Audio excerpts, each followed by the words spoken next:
Welcome, Nathaniel Rateliffe. Good to see you. Good to see you as well. Here in the gorgeous Napa Valley region of California. It is very gorgeous here today. So. Have you spent any time here before this, or is this your introduction to wine country? I've driven through a lot over the years, and then last night, our Foundation Marigold Project, we did a little fundraiser at a vineyard just north of here. So.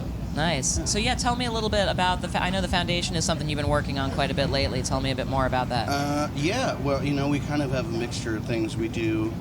We do a lot of work with Farm Aid, and so we've met a lot of friends through that. We're an endowment, and so at the end of the year we always give out grants. So, but what sort of? To some farmers we do endowments too, but also we're really trying to tackle in our own community in Denver, just trying to homelessness, poverty, inequality.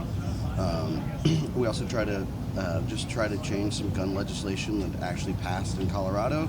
Wow! Tell me more about that. It was just a bill that sort of that just kind of protects people. That kind of puts, if people are in danger of themselves or people around them, people close to them can kind of call in and be like, hey, this person is a threat to themselves and other people, and then their guns can be confiscated for a period of time. But it helps law enforcement and other people. And I grew up in Missouri, so I've been a gun owner. And, I think most of rural America are gun owners. And, out of necessity, not just for sport, but, we did it to hunt when I was a kid. So I want to support that. And, it's certainly not to scare people away. But Mark spoke at the Senate and, talked about the shootings we've had in Colorado in the schools. And we had a big rally of 5,000 people showed up, and we had a lot of survivors of some of the shootings in Colorado and other states, and just try to open it up for discussion in different panels, and then let those people talk and kind of express their voice, and all of that really worked, and there was no negative protesting or anything like that. People were kind of all on board, and I think it's just really trying to do grassroots things to improve our community and other communities that we're involved in. So. Right. Well, and it also sounds cool because it's like a peer review. Right. And community guided, responsible gun ownership as opposed to some government imposing something, and it's exciting to hear that people supported that, and maybe that's an idea that other states can get in on. We're not winning on every battle. I think. Psilocybin mushrooms were just legalized in the city of Denver, but at the same time, they pushed down a bill that was up to try to protect homeless people from their camps being all their things basically getting taken away and getting broken up. So hopefully that'll change and people will start to see, there's a big But magic mushrooms, Nathaniel, magic mushrooms. Whatever. Just kidding. Entitled dickhead. So, I don't know if I can say that. No, it's cool. You can say whatever. I can say whatever the fuck I want. It must be interesting though, not that you're not a human in the world who's witnessed people's lives and their hardships and stuff as an inspiration before, but starting a foundation and having to immerse yourself in learning about this stuff the way you have, I would guess that's good fodder for stories, for songs, potentially. You know what I mean? Luckily enough, I'm just a big enough of a mess that I continue to come up with my own material outside of meeting other people that are having hard times. So.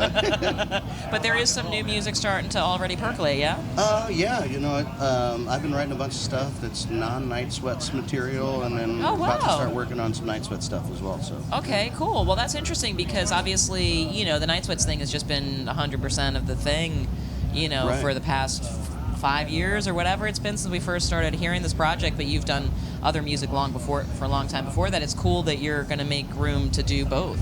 Yeah, I mean, I've been able to do a handful of shows kind of solo or with the old band, which is basically the Night Sweats.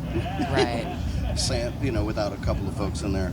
Because, we were all playing together for years, doing a lot of sort of singer-songwriter material. And for me personally, and artistically, it's just a thing that I need. It's very cathartic for me to write and kind of go through that process about stuff that is kind of outside what I think our fans, the Night Sweats fans, need. So it's really, it's nice that I have the opportunity to work on stuff that, that I like.